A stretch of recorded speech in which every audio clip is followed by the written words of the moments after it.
কৃষ্ণ। উৎপন্না একাদশী।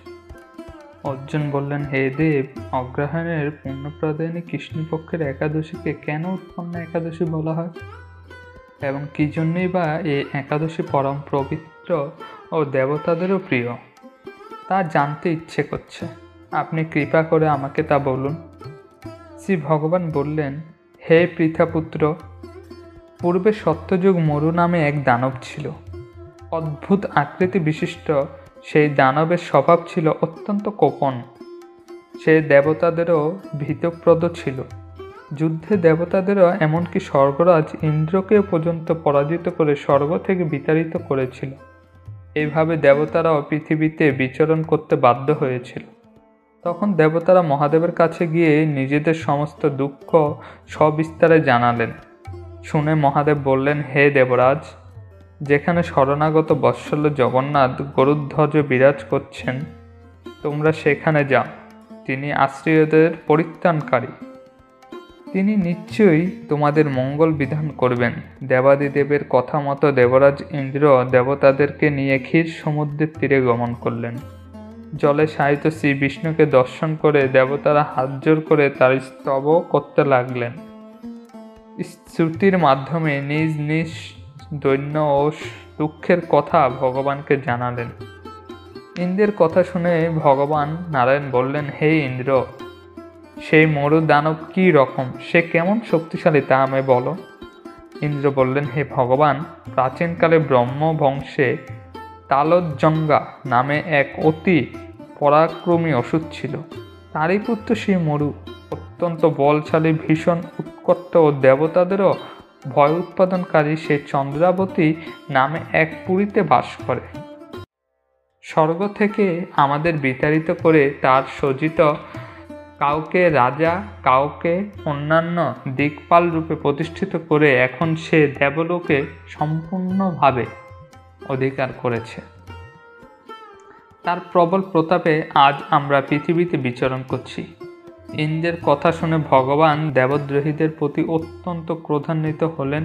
তিনি দেবতাদের সঙ্গে চন্দ্রাবতী পুরীতে গেলেন। সে দৈত্যরাজ শ্রী নারায়ণকে দর্শন করে পুণ্য অর্জন করতে লাগলেন।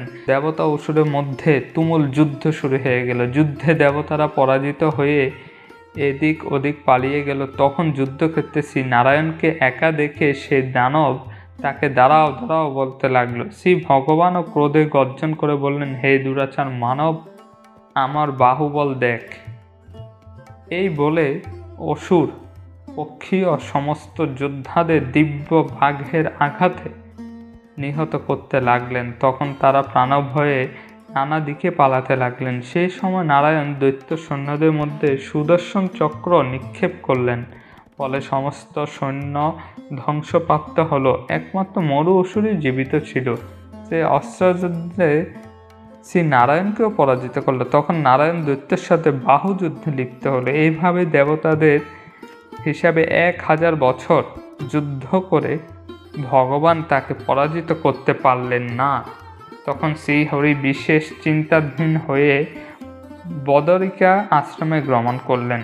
সেখানে সিংহাবতী নামে একটি গুহা আছে। ওই গুহাটি একদ্বার বিশিষ্ট এবং 12 যোজন অর্থাৎ 86 মাইল বিশিষ্ট। ভগবান বিষ্ণু সেই গুহার মধ্যে শয়ন করলেন এবং সেই দৈত্য তার পিছন পিছন ধাবিত হয়ে গুহার ভিতরে প্রবেশ করলো। সেই ভাবলো বিষ্ণু নিদ্রিত অবস্থায় আছে। অত্যন্ত আনন্দিত হয়ে ভাবতে লাগলো, আমার সাথে যুদ্ধে পরাজিত হয়ে বিষ্ণু এখানে গোপনে শুয়ে আছে, এখন আমি তাকে অবশ্যই বধ করব। দানবের এরকম চিন্তার সঙ্গে সঙ্গে শ্রী বিষ্ণুর শরীর থেকে একটি কন্যা উৎপন্ন হলো। এই কন্যাই হলো উৎপন্না একাদশী।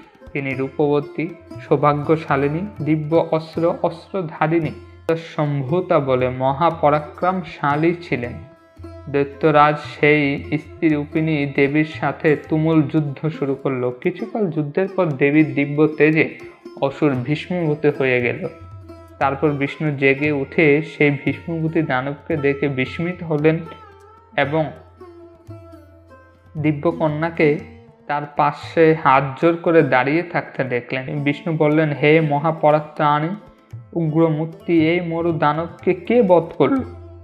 যিনি একে হত্যা করেছে তিনি নিশ্চয়ই প্রশংসনীয় কর্ম করেছে। সেই কন্যা বললেন, হে প্রভু, আমি আপনার শরীর থেকে উৎপন্ন হয়েছি। আপনি যখন ঘুমিয়েছিলেন তখন এই দানব আপনাকে বধ করতে চেয়েছিল, তা দেখে আমি তাকে বধ করেছি। আপনাদের কৃপাতেই আমি তাকে বধ করতে পেরেছি। এই কথা শুনে ভগবান শ্রী বিষ্ণু বললেন, আমার পরাশক্তি, তুমি একাদশীতে উৎপন্ন হয়েছ, তাই তোমার নাম হবে একাদশী। আমি এই ত্রিলোক দেবতা ও ঋষিদের অনেক বর প্রদান করেছি। হে ভদ্রে, তুমিও তোমার মন মতো বর প্রার্থনা করো, আমি তোমাকে তা প্রদান করব। একাদশী বললেন, হে দেবেশ, ত্রিভুবন সর্বত্র আপনার কি পর্ব বিঘ্নাশিনী ও সর্বদায়িনী রূপে যে পরম পূজ্য হতে পারি এই বিধান করুন। আপনার প্রতি ভক্তিবশত যারা শ্রদ্ধা সহকারে আমার ব্রত উপবাস করবে তাদের সর্বসিদ্ধি লাভ হবে, এই বর প্রদান করুন। বিষ্ণু বললেন, হে কল্যাণী, তাই হোক। উৎপন্না নামে প্রসিদ্ধ তোমার ব্রত পালনকারীরা সমস্ত ইচ্ছা পূর্ণ হবে। তুমি তাদের সকল মনোবাসনা পূর্ণ করবে, এতে কোনো সন্দেহ নেই। তোমাকে আমার শক্তি বলে মনে করি, তাই তোমার ব্রত পালনকারী সকলেই আমার পূজা করবে, এর ফলে তারা মুক্তি লাভ করবে। তুমি হরিপ্রিয়া নামে জগতে বিখ্যাত হবে। তুমি ব্রত পালনকারীর শত্রু বিনাশ, পরম গতি দান এবং সর্বসিদ্ধি প্রদান করতে সক্ষম হবে। ভগবান বিষ্ণু এভাবেই উৎপন্না একাদশীকে বরদান করে অন্তহীন হলেন। সমস্ত ব্রতকারী দিবারাত্রি ভক্তি পরায়ণ হয়ে এই উৎপন্না একাদশীর উৎপত্তির কথা শ্রবণ কীর্তন করলে শ্রীহরির আশীর্বাদ লাভ হবে এবং সেই ব্যক্তি ধন্য হবে। হরে কৃষ্ণ।